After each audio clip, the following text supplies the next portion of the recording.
just jump into the Q&A section. So I'll be taking a few questions from here. And yeah, Seun will be answering them, or Kalada as well. Right. So the first thing we have here is, okay, I see a question that says, hello, I run a startup recruitment platform. What advertising channels do you advise I use to get clients or customers? Okay, so I imagine that this is a B2B business, right? So if it's a B2B business, you are targeting businesses. Where are businesses living? Where do they interact? A platform like LinkedIn, it's an amazing platform to get B2B clients. And I'm not saying invest in LinkedIn advertising. LinkedIn advertising is super expensive. But what you want to do is build a credible brand, because you're dealing in a pretty professional and serious space. So what you want to do is, if you don't have a website, try and get some kind of landing page. Give some insight into who you are. Look at your LinkedIn profile, make sure that it's optimized. Second of all, is what you want to do is start establishing yourself as a thought leader in that space. Start writing short articles. You can break it down and maybe give yourself 1-2 articles a month. There's another really cool tool, guys. It's called Copysmith. It's an AI tool. It helps you churn out articles and blog posts very quickly. Start positioning yourself as a thought leader and building trust. The other way you can do it is start joining professional groups, business networking groups. That's very, very, very key. So the things I've said about community, look for groups on LinkedIn, look up for groups on Facebook, start establishing yourself as a thought leader and start networking. It's called Copysmith. Okay.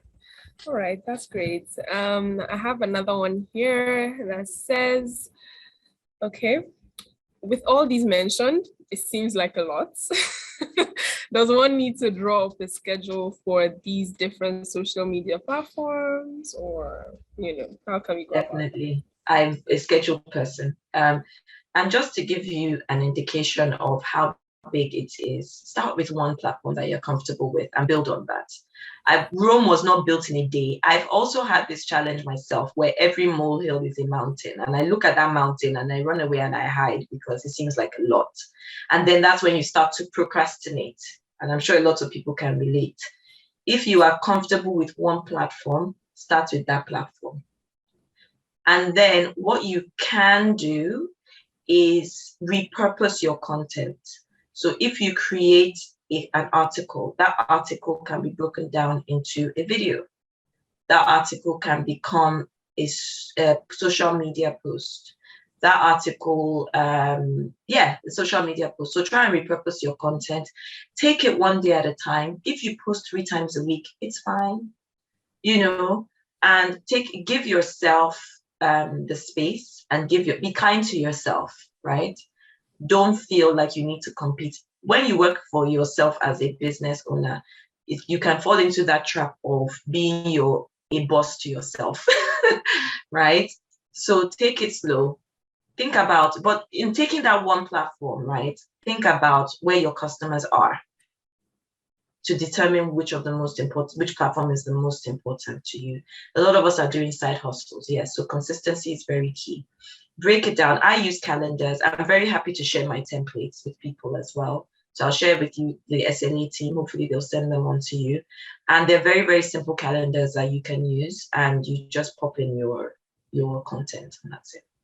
Right. Oh, that's so great to hear. I'm actually specifically happy to hear about the repurposing and, being kind to yourself. Because I, for one, always make sure of just being kind to myself and taking it. Scary when you think of all the work that you have to get done. So take it one step at a time. So that's great. The next question I have is, what is an elevator pitch, and should one use it in relation to all businesses? I have my own ideas. Maybe I should let Kalada answer, because I've been rambling on, but I could answer. Somebody told me that somebody who I work with told me that an elevator pitch should be easy to be understood by grandma. So it's one line about your business or yourself that even an elderly woman can understand without thinking about it. I don't know if that's a good analogy. Right. I think that could be a really good analogy as well. So, and I feel like every business does need that. So, yeah. It I is. don't have one. I mean, it just comes as depending on who I'm talking to. Yeah. But it is useful to have a standard elevator pitch, because if somebody asks you, what do you do? Yeah. That's great. Okay, the next one I have is, can you keep changing your brand colors or slogan? Is that advisable? Not advisable to do it too much. You can refresh it. So I would say don't change it within the first 6 months or so, because people start to get confused. So what I would do is stick with one, take the time to do the planning and the work. You'd be surprised that even big startups or established businesses who have already secured investment and so on, take a step back and think, oh no, we need to revise our logo, right? So don't change it too much. That's why I would advise you to take this a step back, take the time, you won't regret it. Block out 2 hours and really think about your colors, your color scheme, because the next stage, if you're refreshing it, you're giving it new life. You're not redesigning it, because you're then reintroducing a new brand into the market and you have to re-educate people all over again. So I wouldn't recommend doing that too much. No. All right, and we'll just take 2 more questions. The first one is, hi Seun, thank you so much, but my concern is around building an email list. What if I have nothing to offer, no website, no webinars yet? Is there a way I can build an email list without giving something in exchange? Everybody has something to offer. All right. Everybody has something to offer. It depends. I don't know what the line of business that person is in. But one thing that's generic that everybody has to offer is time, right? So you have a network. A webinar is only one example. But even if you look online, I think a lot of us have actually signed up to lead magnets. You come across an ad that says, download our free guide, download our free ebook. There are lots of different types of lead magnets, and you just literally have to sit and think about it, because list building has a lot to do with give and take. Yeah, so you're giving something of value, and that is how people are gonna give you their information, which is valuable, right? I follow an entrepreneur called Pedro Adeo. And he talks a lot about giving. So you have to, being an entrepreneur is a lot about giving, right? Because your consumer is sophisticated, your consumer knows what they want, your consumer is exposed to the internet, no matter which country that they're in. Everybody has something to offer, and all you have to do is do some soul searching. If you're spiritual, pray about it. But yeah, do some soul searching. Everybody has something to offer, 100%. Right.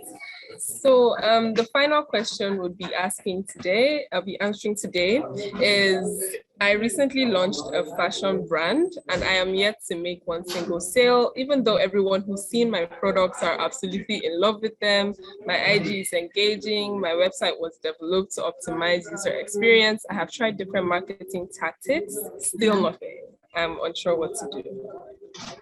My first question to this person would be, who's your target customer, and are you actually connecting with that customer? That is one thing. When you sit and you do that exercise into defining who your ideal customer is, you can then determine what your unique value proposition is. So for instance, it's a clothing line. What is special about your clothing line? I work with a client who has a sustainable fashion brand, and they make their clothing out of sustainable materials. And you can actually see the process. You can actually connect with the person, the woman who made your sweatshirt, So there are those little, marketing is a lot about emotions, and it's a lot about emotional connection. I spoke to, I had a call some time ago with a lady she's a Nigerian, but she's based in the US, and she makes Ankara accessories. Anybody would think Ankara accessories, yeah, pretty generic. By the time we sat with her and we went through that process of defining who our ideal customer was and trying to really understand her brand, it turned out that during the pandemic, she was making Ankara bonnets and face masks for frontline workers during the pandemic who were African and who felt a loss of identity because they were wearing the same old scrubs. So she was making Ankara scrubs. I'm even getting goosebumps thinking about it. Sorry. She was making Ankara scrubs. She was making Ankara face masks. She was making Ankara bonnet. So that while they were at work, because they spent most of their hours in scrubs, they had a loss of identity. And that was an amazing selling point. And it was Ankara accessories. You know what I mean? So connecting with your consumer on an emotional level is really important.